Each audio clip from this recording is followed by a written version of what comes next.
Es la celebración de toda la iglesia. Es la celebración desde el más pequeño hasta el más grande. Tome asiento por unos breves minutos. Es la celebración del que sabe mucho como del que sabe poco, del que hace mucho como el que hace lo mínimo, pero todos son parte del cuerpo de Cristo. Y por lo tanto nos alegra siempre poder ser invitados también a estos eventos de celebración. Para nosotros es un honor y una alegría. Reciban los cariños también de la iglesia de Rancagua, quienes de alguna forma se lo hemos manifestado también presentemente. Hoy me acompaña mi esposa, Tatiana, que Dios le bendiga. Quizá algunas hermanas pudieron compartir con ella en el retiro que tuvieron las hermanas. También nuestra hermana Sandra, esposa de nuestro hermano Mauricio, quien estaba tocando ahí la batería. Y nuestro hermano Mauro, que gentilmente nos trajo en su vehículo junto a los niños, así que Dios les bendiga grandemente.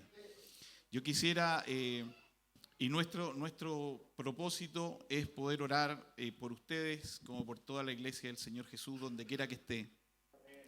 Porque si algo sabemos es que somos una familia. Y como familia, cuando alguien cumple años, nos alegramos. Gracias a Dios, porque Dios les ha hecho permanecer estos 18 años. Y quisiera invitarles que vayamos a la palabra del Señor. Vamos a Apocalipsis capítulo 3.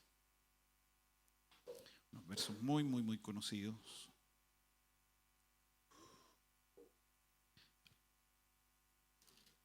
Apocalipsis capítulo 3.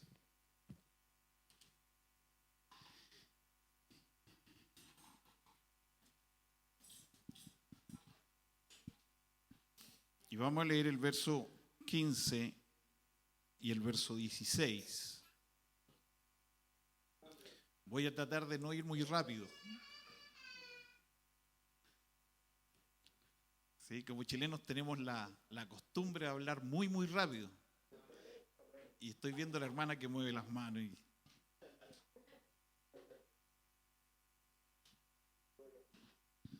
Pero queremos llegar con el mensaje que Dios ha puesto en mi corazón para la iglesia de El Copicual. Y leo en el nombre del Señor Jesús. Yo conozco tus obras, que ni eres frío ni caliente. Ojalá fuese frío o caliente, pero por cuanto eres tibio y no frío ni caliente, te vomitaré de mi boca. Quisiera que ustedes lo pudieran leer una vez más junto conmigo. Yo conozco tus obras, que ni eres frío ni caliente. Ojalá fuese frío o caliente, pero por cuanto eres tibio y no frío ni caliente, te vomitaré de mi boca. Hermano Faudi, diríjanos la oración para que Dios nos hable en el nombre de Jesús.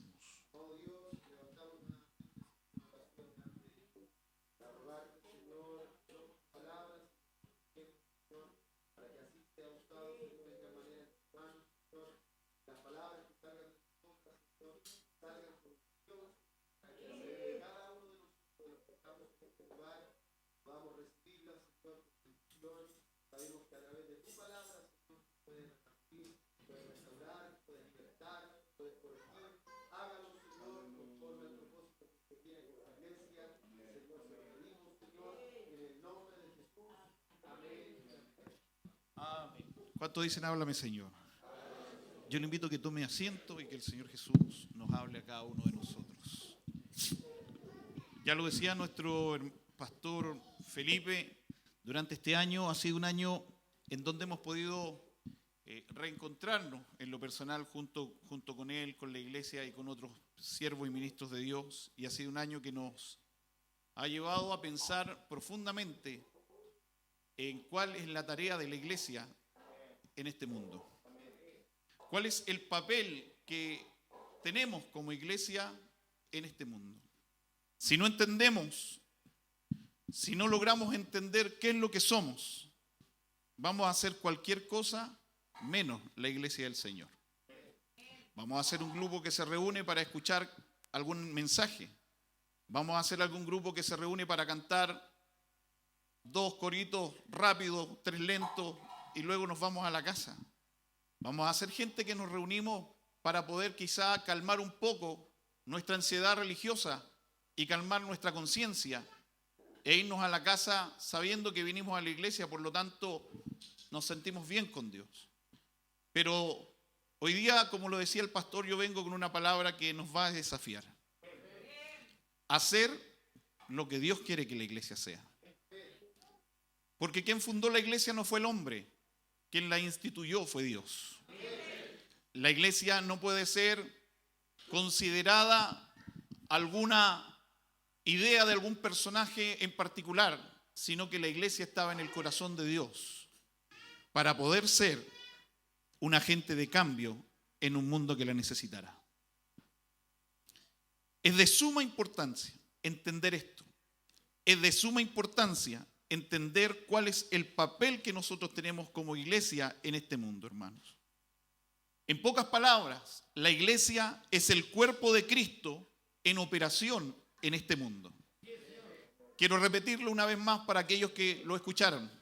La iglesia es el cuerpo de Cristo en operación en este mundo. En otras palabras, nuestras manos son las manos de Cristo. Nuestros pies son los pies de Cristo. Nuestra boca es la boca de Cristo. Porque Dios está dentro de nosotros, habitando en nuestro interior, para poder nosotros modelarlo y expresarlo en la sociedad y en el mundo en el que vivimos. Este cuerpo se manifiesta por medio de esta familia, a la que nosotros llamamos la iglesia, esta familia espiritual. El Señor le dijo a sus discípulos en Mateo capítulo 18, porque donde están 2 o 3 congregados en mi nombre, ahí estoy yo en medio de ellos. Y para poder entender y comprender lo que el Señor está diciendo, tenemos que entender que no podemos ser iglesia en forma solitaria. Aun cuando Dios está dentro de nosotros, su cuerpo se manifiesta y opera cuando nos reunimos todos los que aquí estamos. Quiero que podamos entender esto. Dios habita en nuestro interior y somos el templo de Dios. Pero para poder conformarnos en el cuerpo necesitamos de los otros miembros. Una mano no se considera solamente el cuerpo en forma sola. Un pie no puede considerarse el cuerpo en forma sola. Necesita de los otros miembros. Y cuando los otros miembros están reunidos, el cuerpo de Cristo está en operación. Es por eso que Dios dijo, ahí estoy yo en medio de vosotros. Donde hay 2 o 3, hermanos, el cuerpo de Cristo está operando. Porque la gracia que Dios ha puesto en unos y en otros comienza a edificar a los demás. Es por eso que Pablo invita a no dejar de congregarnos. ¿Por qué razón? Porque en este lugar es donde la gracia que Dios ha impartido en mi hermano me edifica a mí. Y la gracia que Dios ha impartido en mí edifica a mis hermanos. Nos necesitamos para hacer el cuerpo. ¿Se entiende? Nos necesitamos para hacer el cuerpo. El cuerpo está en operación donde hay 2 o 3 congregados en su nombre. Entendemos entonces que la iglesia del Señor, la iglesia de Dios, no es otra cosa que el cuerpo de Cristo en operación en este mundo. Donde quiera que usted esté, donde quiera que usted vaya, usted es la iglesia del Señor. Donde quiera que usted se mueva, es la iglesia del Señor. No somos la iglesia del Señor en algunos momentos. Y es por eso que tenemos que entender que si somos el cuerpo de Cristo y si esto es lo que la iglesia es, la pregunta que debiéramos hacernos es, ¿qué no es la iglesia? Si la iglesia es el cuerpo de Cristo en operación en esta tierra, ¿qué es lo que la iglesia no es? Y la iglesia no es un edificio físico. Se lo repito una vez más, la iglesia no es un edificio físico. Porque aunque este lugar se derribe, y esperemos en Dios que nunca suceda, pero aunque estas paredes caigan, la iglesia es la que está reunida en este lugar. No son estas 4 paredes, porque esto se puede acabar, pero lo que está aquí, el Señor dijo que ni las puertas del infierno van a poder prevalecer contra ella. La iglesia es este edificio espiritual que está conformado no por ladrillos físicos, sino que por piedras vivas. Y estas piedras vivas están aquí presentes en esta mañana. Hacemos la iglesia del Señor, somos el edificio espiritual. La iglesia no es un lugar físico. Qué hermoso los lugares hermosos que hemos creado. Qué bueno que podamos tener tecnología de punta. Qué bueno que podamos tener la mejor, hermanos, el mejor sonido, la mejor estructura. Pero eso a Dios no le llama la atención. Eso es algo que a nosotros nos puede interesar. Eso es algo que para nosotros, hermanos, nos puede importar. Pero a Dios no le importan esas cosas. Porque Dios dijo que ni siquiera en templo hecho de manos de hombre Dios iba a habitar. Hoy día Dios habita en el corazón de los hombres.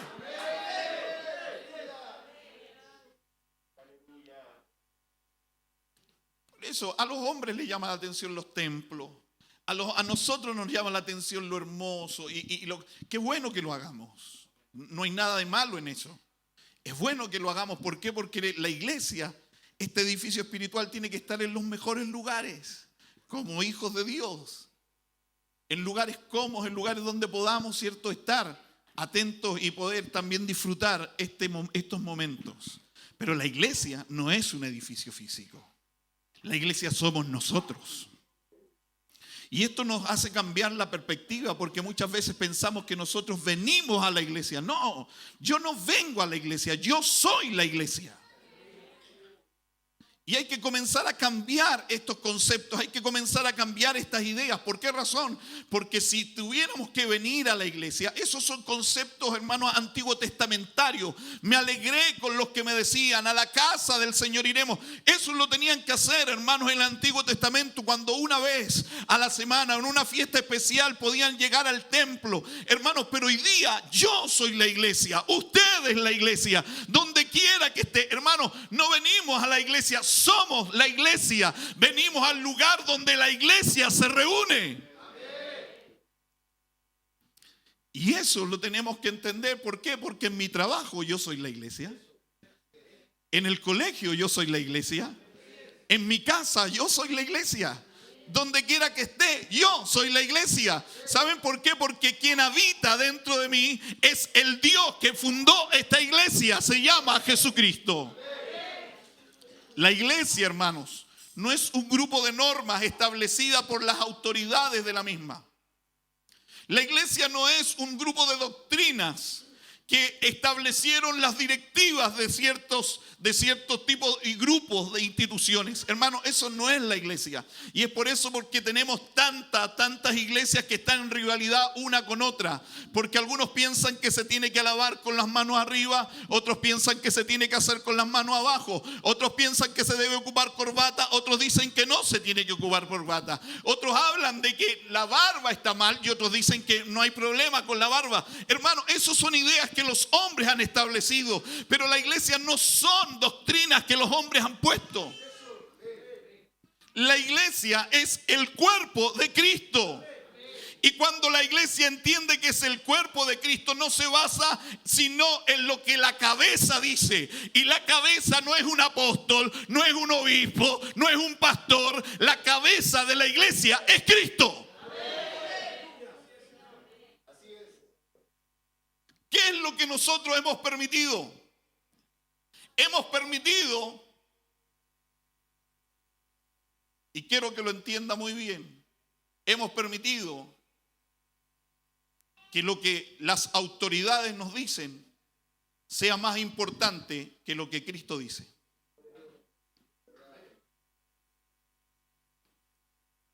Es por eso que hoy vengo con una mentalidad y vengo a decirles un reto: seamos la iglesia del Señor. Porque las autoridades dicen que no me puedo juntar con tal o cual hermano porque no tiene mi mismo letrero. Hermanos, eso no es la iglesia del Señor. Eso es una secta. Cuando nosotros entendemos que la cabeza de la iglesia, ¿quién es la iglesia? A ver, ¿quién es la iglesia? Levante la mano. ¿Quién se siente iglesia del Señor? ¿Quién sabe que es la iglesia del Señor? la cabeza de esa iglesia es Cristo. Yo no estoy diciendo que nosotros no respetemos a las autoridades, pero tenemos que hacer algo, ver si aquello que nuestra autoridad nos está diciendo es conforme a la palabra de Dios. Porque aquí está lo que la mente de la iglesia nos está enseñando. Puede estar en la Biblia, pero no necesariamente es una verdad presente. Y ese es otro tema, pero se lo voy a decir rápidamente. Toda la Biblia es una verdad, pero no todas las verdades son presentes. Hoy vivimos a este lado de la cruz. Muy distinto a vivir al lado antiguo de la cruz. Toda la Biblia es una verdad. Es una verdad que tenían que haber sacrificios, pero hoy día no necesitamos sacrificios. No es una verdad presente. Es una verdad que se tenían que circuncidar los hombres, pero no es una verdad presente, porque hoy día no hay que circuncidarse. Se dan cuenta que tenemos que comenzar a ver la Biblia, no con la mentalidad que nos han puesto, los lentes que nos han puesto, sino que tenemos que verlo con la mente que Cristo quiere que nosotros tengamos.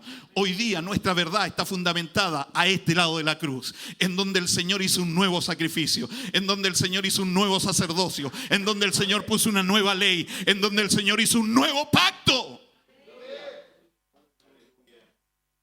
Y viviendo bajo esa verdad vamos a entender qué es lo que es la iglesia. La iglesia no es normas establecidas. Y eso, ¿saben? Lo único que hacen es hacernos pelear. Nos hacen tener divisiones, nos hacen tener contienda. Muchas veces que los que pelean son los grandes, y los hermanos agarran simplemente eso de vuelo y no se hablan con nadie porque tú no eres mi hermano, porque no estás en el mismo lugar donde estoy yo. Hermano, eso es religión. Eso es religiosidad. No importa que usted no lo llame hermano, pero si corre la misma sangre, es su hermano. Lo quiera usted o no lo quiera.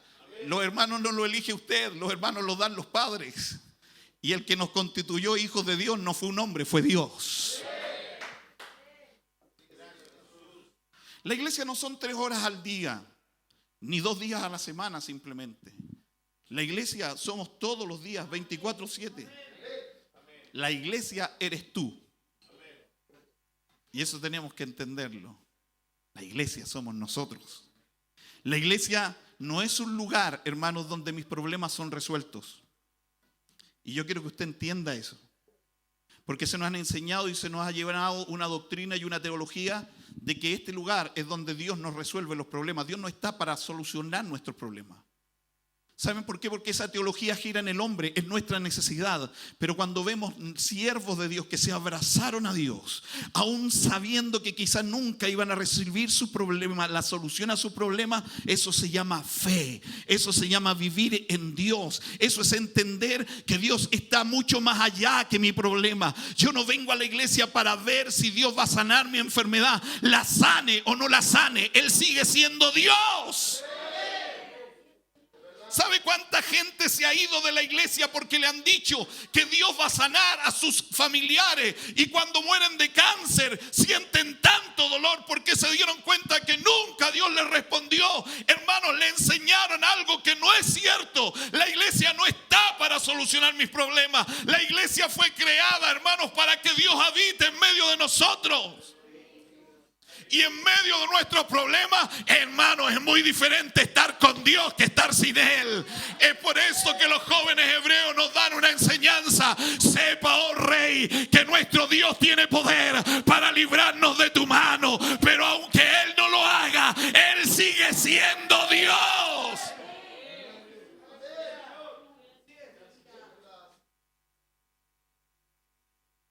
Que Dios lo puede hacer, seguro. Que Dios puede sanar una enfermedad, seguro. Que Dios puede hacer un milagro hoy, seguro. Pero no le vamos a poner nosotros tiempo a Dios. Él sabe el día, la hora y si lo hace o no lo hace. Porque cuando ponemos nuestra confianza en la respuesta, cuando ponemos nuestra teología en la respuesta, Hermanos, cuando la respuesta no llega, comienza a haber la desazón en el corazón. Cuando la respuesta no llega, comienza a crearse una raíz de amargura. Cuando mi confianza está en la respuesta, comienza, hermanos, a ver en nosotros una tristeza porque no recibimos lo que estamos buscando. El salmista dijo: el Señor es mi pastor y nada me faltará. Saben, todos le ponen mucho más presencia al nada me faltará. Pero lo que vale ahí es que el Señor es mi pastor. Y aunque todo me falte, Él sigue siendo mi pastor. Y aunque falte el trabajo, Él sigue siendo mi pastor. Y aunque falte la salud, Él sigue siendo mi pastor. Y aunque quizás las cosas no están yendo bien, Él sigue siendo mi pastor. Porque entiendo algo: Él está conmigo todos los días de mi vida.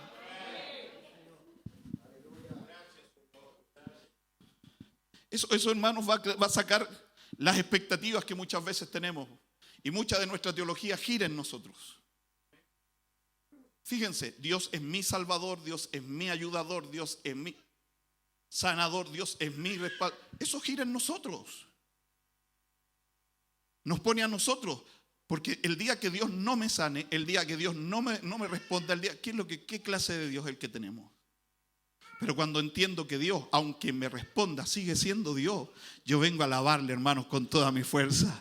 Vengo a darle gracias, aún en el día malo, en el día bueno, vengo a darle gracias porque Él ha sido bueno conmigo. ¿Saben por qué le alabamos? No por lo que Él nos va a dar, le alabamos por lo que Él ya nos dio. ¿Y sabe lo que nos dio? Nos dio su vida. Él vino del cielo a morir por nosotros para poder hacer de nosotros su cuerpo.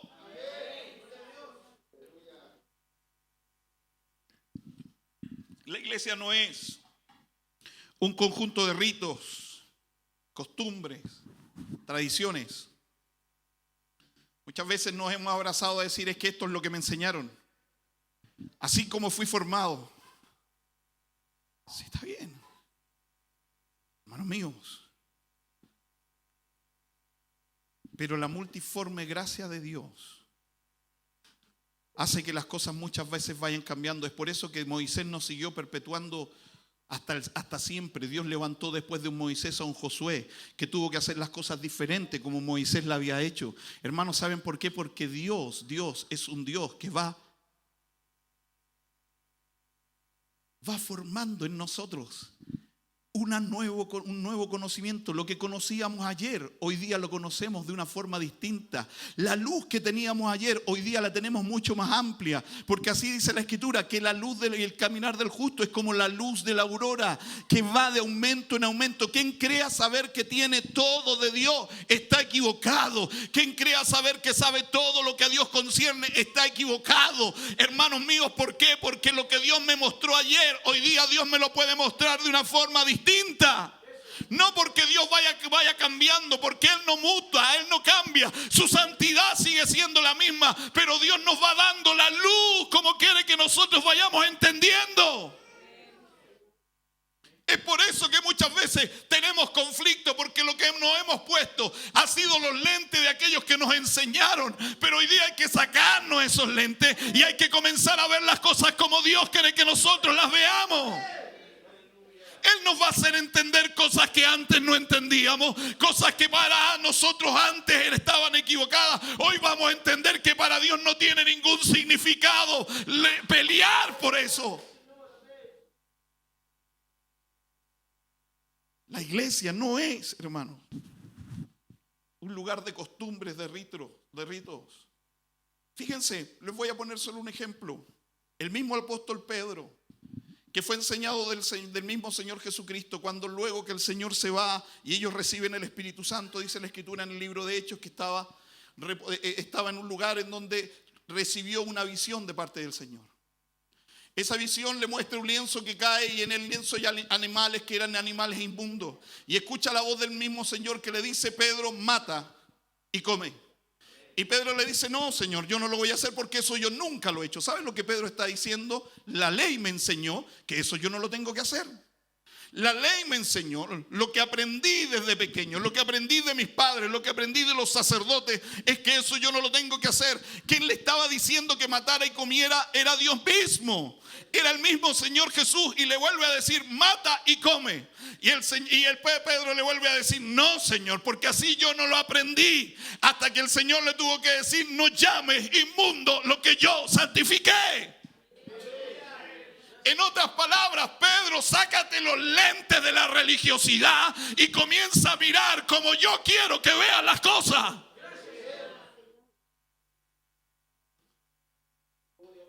La iglesia es un cuerpo vivo y los cuerpos van creciendo. Lo que pensábamos cuando niños no lo pensamos cuando somos grandes. La forma de pensar cuando éramos adolescentes ya no la tenemos cuando tenemos 40 y tantos años. Pensamos de una forma distinta. No quiere decir que hayamos cambiado, sino que lo que pasa es que estamos madurando. Somos la misma persona, pero hoy día tenemos una visión diferente, tenemos una visión distinta, hermanos. Y durante este mes ustedes están celebrando 18 años. Durante este mes ustedes están celebrando 18 años, que en cualquier individuo, hermano, eso habla de un paso de transición, una transición de niño, adolescente a adulto, en donde tiene que responsabilizarse de sus conductas, de sus pensamientos. Tiene que hacerse responsable de lo que va a hacer más adelante. Y yo vengo con un reto el día de hoy a ustedes. Vengo a preguntar, ¿qué es lo que va a hacer la iglesia de Copihual? ¿En qué se va a convertir? Creo que el nombre Luz y Sal es algo glorioso. Son dos agentes de cambio que influencian tremendamente, hermanos, el lugar donde puedan irrumpir. Son dos agentes de cambio que no pasan desapercibidos. La luz, haciendo que las tinieblas huyan, haciendo que las tinieblas se vayan y permitan poder ver el camino correcto a seguir. Pero déjenme decirles algo, ninguna luz alumbra bien donde hay más luces.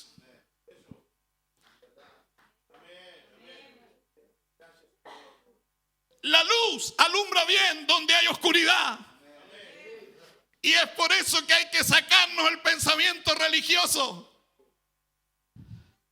Nos han enseñado, ojalá el trabajo donde yo trabaje sean todos cristianos. Ojalá el colegio donde vayan mis hijos sean todos cristianos. Ojalá la comunidad donde vivimos sean todos cristianos. Eso suena bonito, hermano, pero eso es religiosidad. Eso es lo que pensaban los fariseos. No nos juntamos con ellos porque ellos son pecadores, no son como nosotros. Pero cuando Cristo vino al mundo, comía con los publicanos, comía con las prostitutas, porque Él era la luz.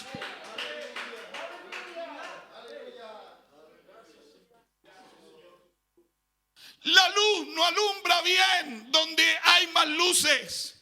Y nos han enseñado a encerrarnos en estas cuatro paredes, cuando lo que Dios necesita es que la luz que está en este lugar vaya donde están esos que están en tiniebla y escuchen que hay uno que puede ayudarles a salir de su condición.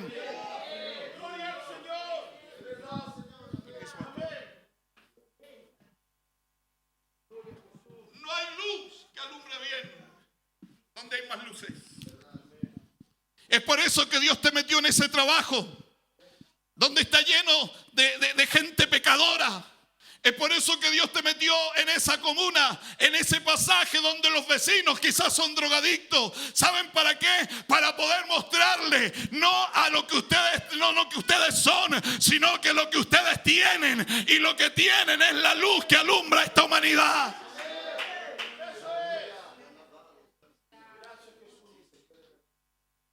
¿Saben por qué muchos conceptos pasan por esto, hermano? Porque dicen, y el concepto que nos han enseñado ha sido esto: la muerte vence a la vida. Lo inmundo mancha a lo santificado. Hermano, ¿qué clase de Dios el que hemos predicado? Cuando la Escritura dice que el que tenemos con nosotros es mayor que el que está allá afuera. Si usted se contamina, si usted peca, es porque usted lo quiere. No le eche culpa a nadie, hermano, eso nace de aquí, del corazón.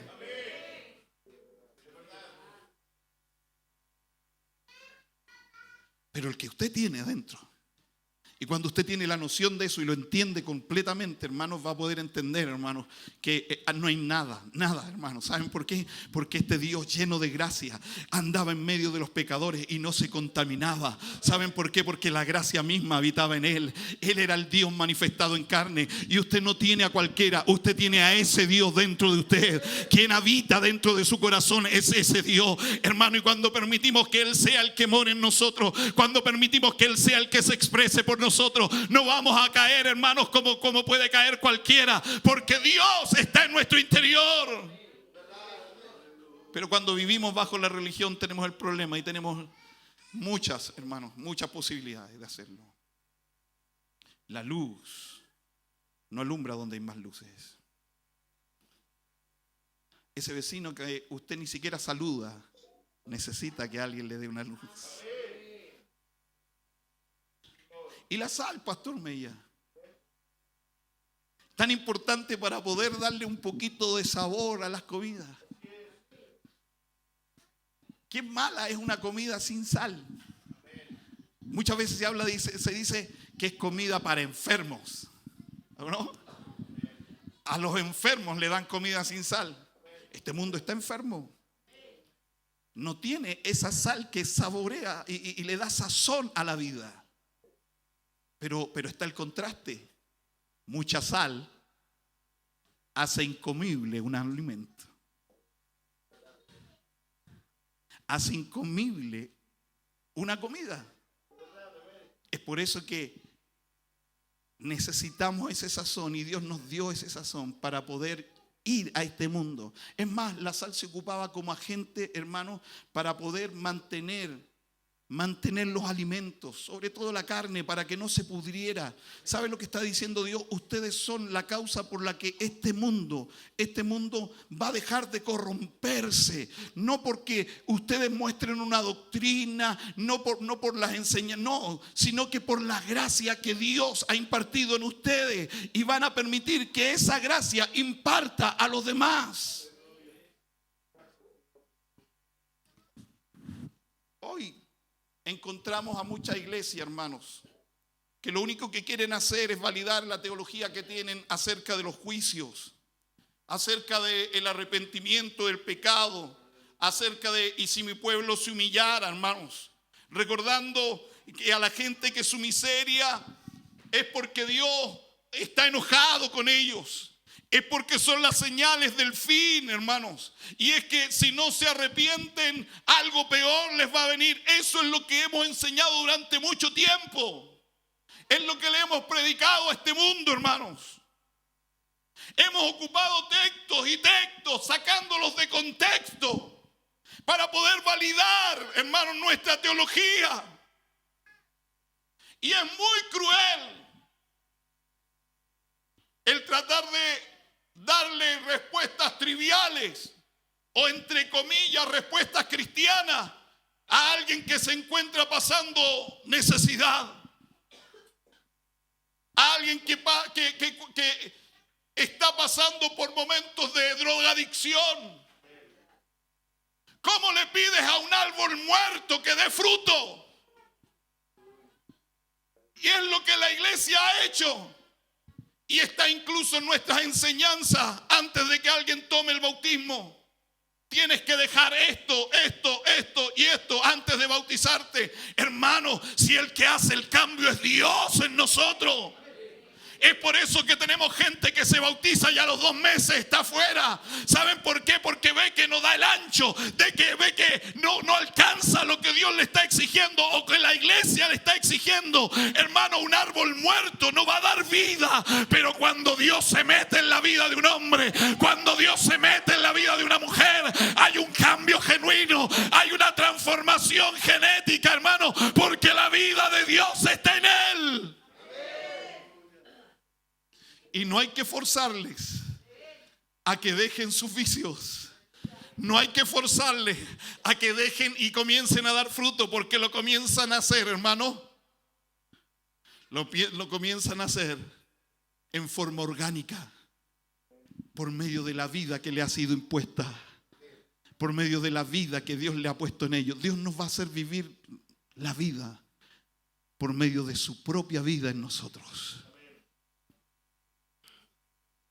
Es fácil criticar a otros desde lo cómodo que estamos aquí y cantar "Nos vamos con Él", cuando allá afuera en el mundo hay gente que se está muriendo y no somos capaces ni siquiera de saludar a nuestro vecino porque es un pecador. Hay que cambiar la mentalidad de la iglesia. Gracias. Hay que cambiar la mentalidad de la iglesia. La iglesia no es eso. No es lo que Cristo vino a hacer a este mundo. Él vino a poder hacernos entender que somos aquellos que tienen que llorar con los que lloran y tienen que reír con aquellos que ríen. Que tenemos que ser aquellos que aprendamos a pasar, hermanos, la experiencia del sufrimiento con otros y hacerles sentir que hay uno que les puede hacer pasar por esos momentos. ¿Saben por qué? No porque lo creemos como teológicamente, sino que porque nosotros lo hemos vivido. Es por eso que me gustan las palabras del salmista cuando dice: aunque ande en valle de sombra de muerte, no temeré mal alguno, porque tú estarás conmigo. Tu vara y tu cayado me infundirán aliento. Hermanos, ¿saben lo que tenemos que hablar de aquello que nosotros hemos experimentado con Dios? Y yo estoy seguro que hay gente aquí que va a poder decirle al drogadicto: escúchame, hubo un tiempo que yo estuve muerto, pero hubo uno que me cambió cuando entregué mi vida a Él, cuando lo acepté como mi Salvador. Hubo uno que se acercó a mí, hubo uno que me perdonó, hubo uno que me libertó, hubo uno que me transformó. Es fácil decir aquí: y los pecadores, y aquellos que se están muriendo en el pecado, aquellos que se están muriendo en el vicio, y no hacemos nada por llegar donde ellos están. Cuando la Escritura dice en 1 Timoteo 3:16 que Dios se manifestó en carne. Dios se manifestó en carne. El Dios de los cielos vino a esta tierra por amor a los que estábamos en miseria, por amor a este mundo que estaba perdido. El Dios de los cielos vino hasta este lugar.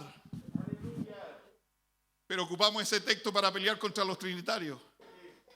Ocupamos ese texto para pelear contra los testigos de Jehová. Hermanos, si nosotros sabemos lo que sabemos, es por gracia.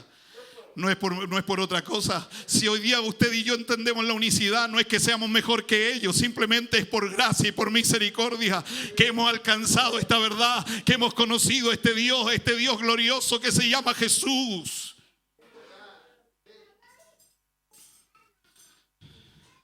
Él vino como un agente de cambio para tratar con la miseria que esta humanidad estaba teniendo, hermanos. Por amor a la humanidad se involucró con la humanidad para poder hacer un cambio en la historia. Un cambio que hasta el día de hoy se dice antes y después de Cristo. La pregunta tiene que ser: ¿cómo como iglesia vamos a responder al sufrimiento que muchos están teniendo el día de hoy? Y es por eso que tomamos el texto de Apocalipsis capítulo 3. Yo conozco tus obras, que no eres ni frío ni caliente. Ojalá fuese frío o caliente, pero por cuanto eres tibio y no frío ni caliente, te vomitaré de mi boca. Estoy seguro que usted y yo hemos escuchado y hemos recibido muchas veces montones de sermones donde los fríos son aquellos que nos danzan, son aquellos que no se involucran, son aquellos que no vienen mucho a la iglesia, son aquellos que no son buenos dadores, son aquellos que no hacen lo que nosotros hacemos, hermanos. Y podemos enumerar muchas más cosas. Los calientes, por otra parte, son aquellos que son activos en la obra, quienes nunca faltan a la iglesia, son los buenos dadores, son los que están involucrados al 100%, y son buenos danzadores y hablan mucho en lengua. Y los tibios son aquellos que no son ni fu ni fa, que no están ni muy adentro ni muy afuera. Estoy seguro que hemos sido llenos de ese tipo de enseñanza. Y hemos mirado al que está a nuestro lado y si no danza es un frío. Y no sabemos lo que le está pasando. Y cuando nosotros estamos en esa condición, ojalá todos nos entendieran.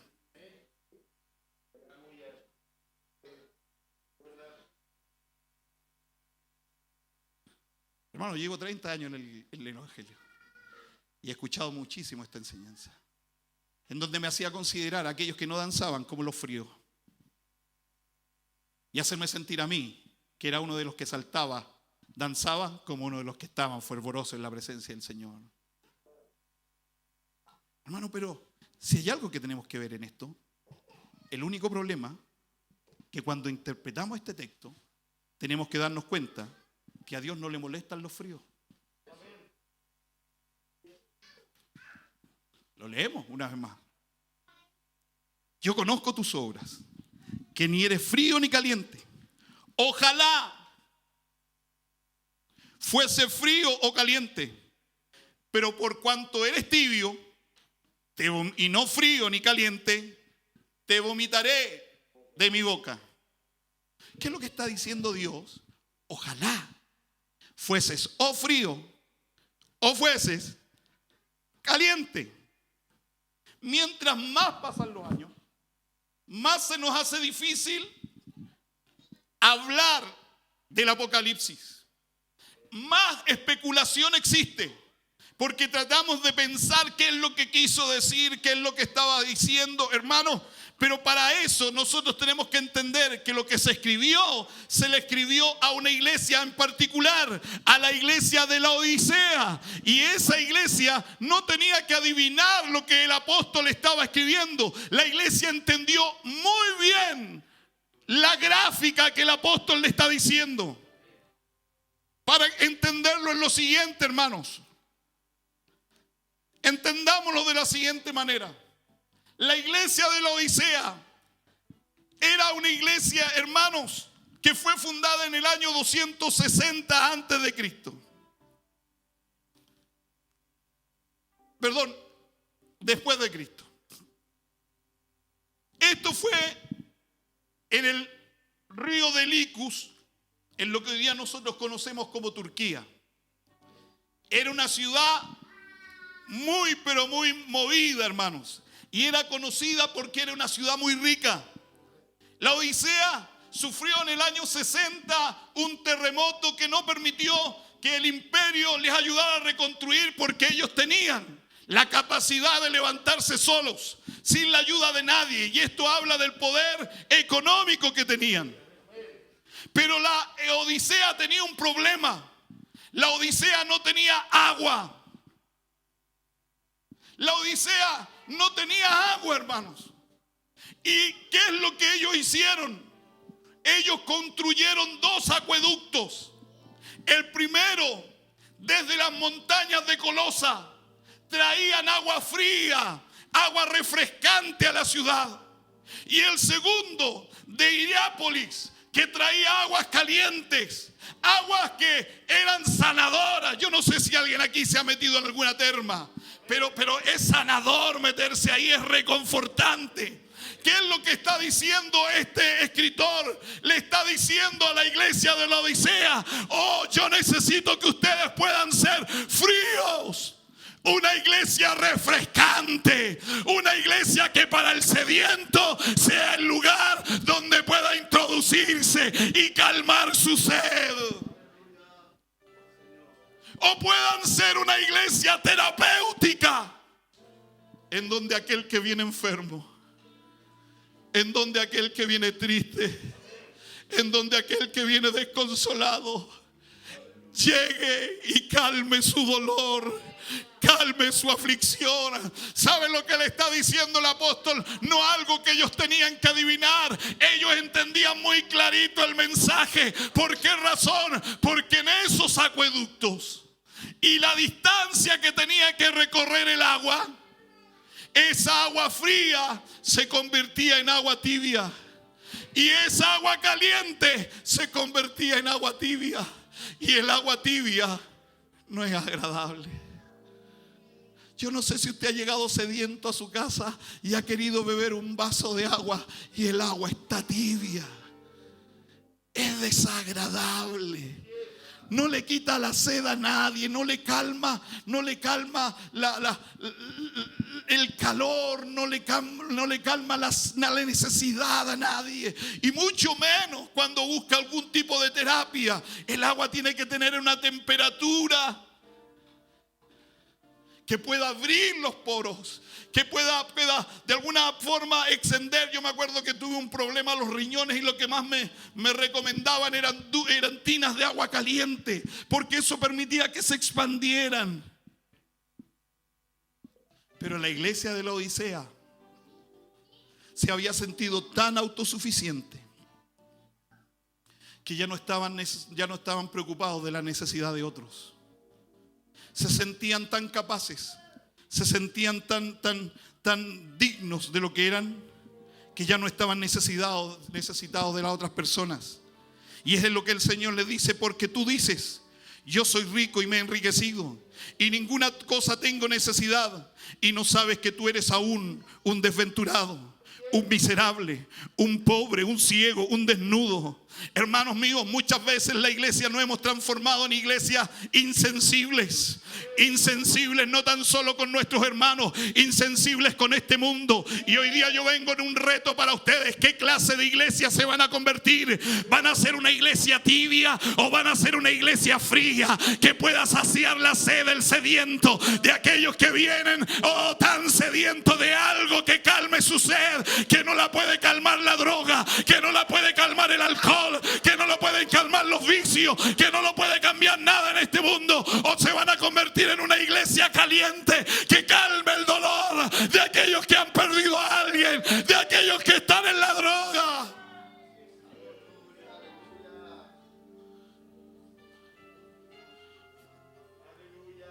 Fíjense que el Señor los dijo: ojalá fuese frío, ojalá fuese caliente, cualquiera de las dos, porque son útiles. Son útiles. Y esto va a cambiar el concepto. Dejemos de sacar la mentalidad de frío o caliente en aquellos que hacen lo que, o no hacen lo que nosotros hacemos. Eso tiene que salir, hermano. ¿Sabe por qué? Porque a Dios no le importa cuando usted está allá en el techo o cuando usted está debajo de la banca. Usted, Dios lo ama igual. Ese día que casi está allá arriba en las lámparas, como ese día que no quiere ni siquiera levantar las manos, Dios le ama igual a usted. Pero hoy día necesitamos aprender qué clase de iglesia vamos a hacer. Una iglesia refrescante, una iglesia terapéutica o una iglesia fría. Perdón, o una iglesia tibia, insensible, que no sirve para ninguna de esas cosas. Que cualquier persona que entre aquí no se va a salir ni siquiera saciado, ni siquiera sanado. Yo estoy seguro que Dios ha permitido que la iglesia de Copa Igual esté en pie durante estos 18 años, porque esta es la iglesia del Señor.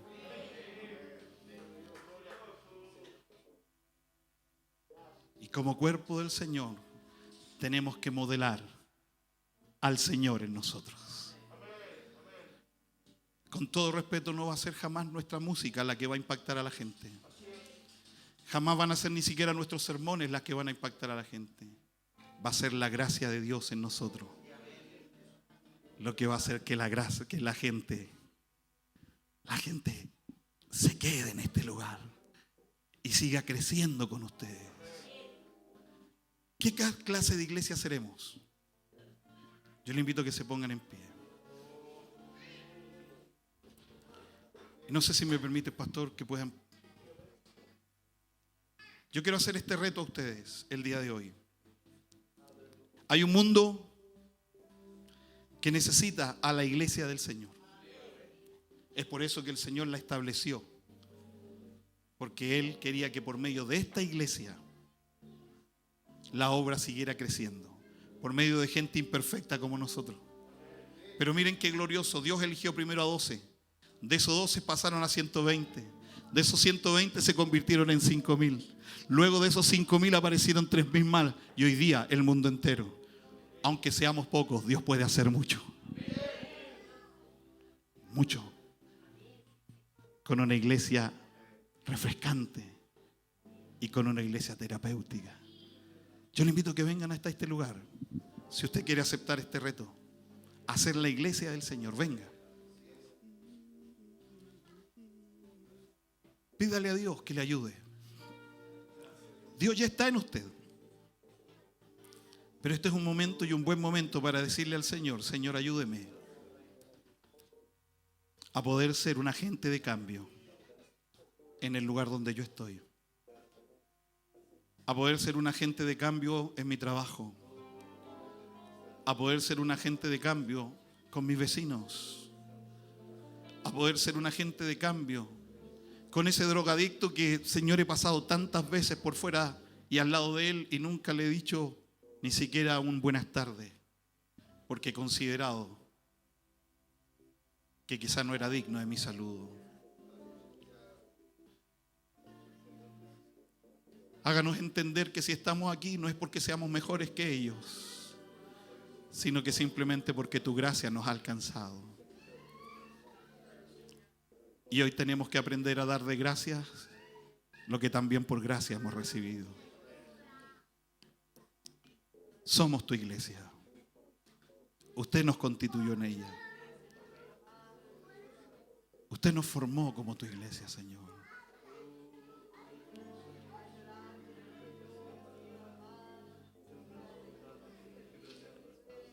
No estamos por cualquier razón en este mundo.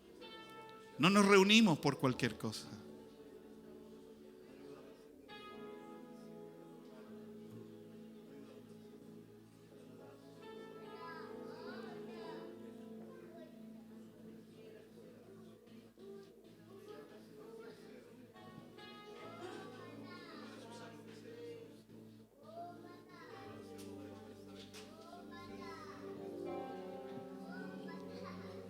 Eso es, hable con Dios hoy. Y dígale al Señor: úseme a mí, Señor. Yo quiero ser usado por ti. Puedes usar lo que sea, úsame a mí.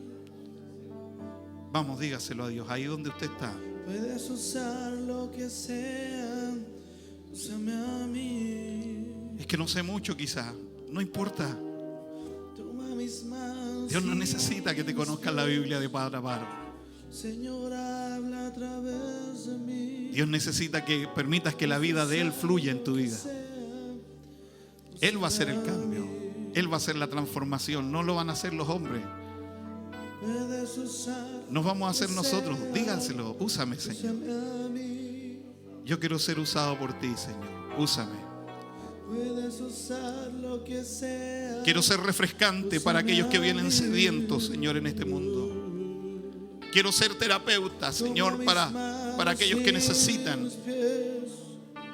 No quiero ser un tibio.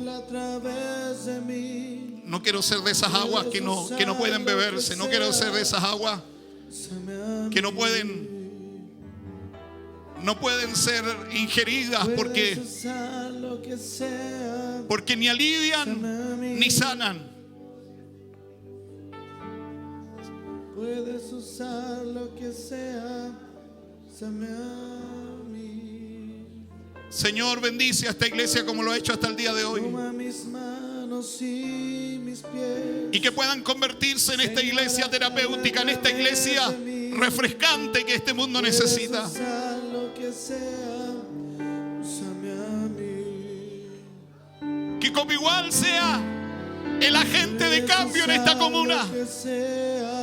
Que como igual sea el agente de cambio, Señor, en esta calle. Puedes usar lo que sea, úsame a mí. Úsame, Señor. Toma mis manos y mis pies. Señor, habla. A través de mí. Puedes usar lo que sea. Puedes usar lo que sea, úsame a mí. Una vez más, puedes usar dispuesto a lo que sea, úsame a mí. Dígaselo usted al Señor, úsame, Señor.